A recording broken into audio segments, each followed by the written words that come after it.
Welcome to Faster Say everybody, my name is Brian. In today's video we're going to talk about 3 things that I don't like about the TRX-6. So if you're interested in that, go ahead and stick around. I'll see you on the other side of the intro.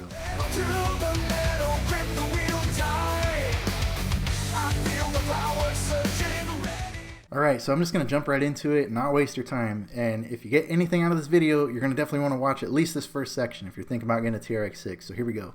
The number one thing that I dislike about the TRX-6 RTR by far is the electronics package as a whole.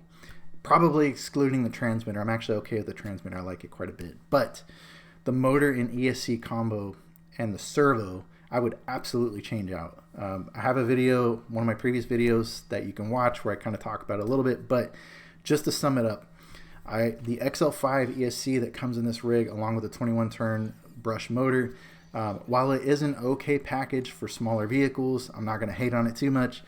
For this TRX-6, I do think that it is underpowered and definitely worthy of being upgraded. Like, not right away, but at some point. It just isn't powerful enough. This is a heavy rig. This thing comes in about 11, 12 pounds, depending on how big your battery is. And let me tell you, when you're actually going up on the rocks and you're doing things, it starts to show the lack of power. And then, of course, if you're trying to drive around or do a little bit of bashing, this thing is not fast at all on the stock motor. If I remember right, it's going to get like 5 to 6 miles an hour tops in first gear, and then somewhere around like maybe 11 to 12 miles an hour in second gear, which is not fast by any means. But even more so, rock crawling, you know, it's got enough power to do some rock crawling, but you're definitely going to want some more grunt if you can get it. So by all means, I would recommend upgrading the motor and ESC. And then let's talk about the servo. So the servo, when I talk about upgrades, the servo would be something I would put like second after the motor and ESC. Now, depending on your taste, you might want to get a better servo first, just depends. But the way I see it, you want to upgrade the ESC motor first because you want to get a better BC, and then you can add a better servo that, you know, and have an ESC that can handle that servo, so you don't have to get like an external BC or something like that. But the servo, while the stock servo that comes in, this is the 2075X Metal Gear servo. It's a good servo.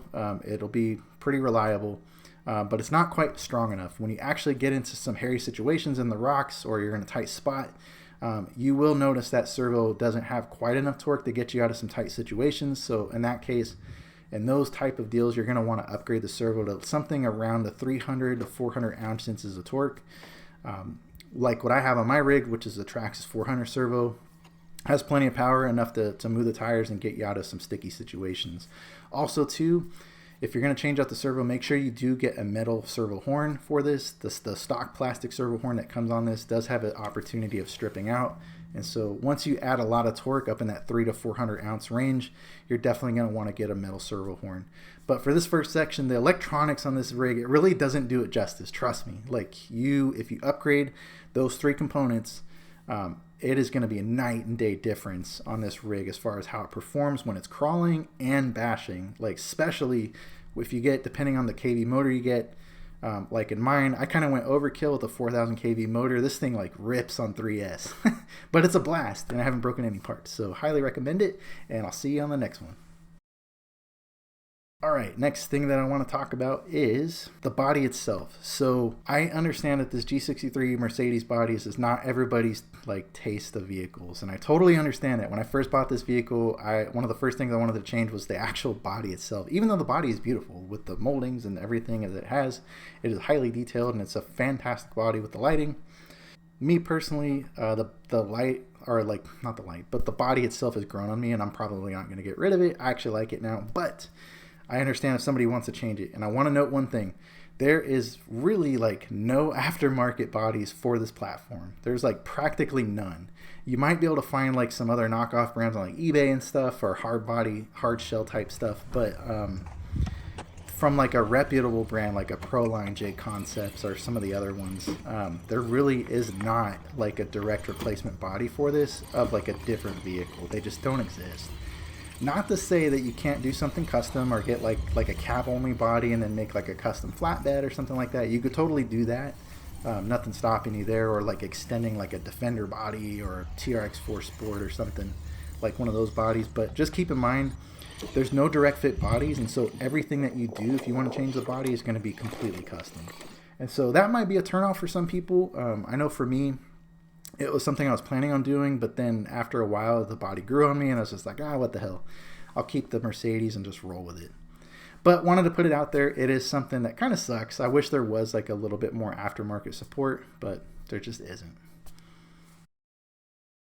All right, and this last one here that I want to talk about, I might be reaching for straws a little bit, but just keep in mind, if you're going to buy a 6x6 vehicle that has 6 sets of wheels, if you're going to go and upgrade the wheel and tire package, it's going to be at least 50% more expensive.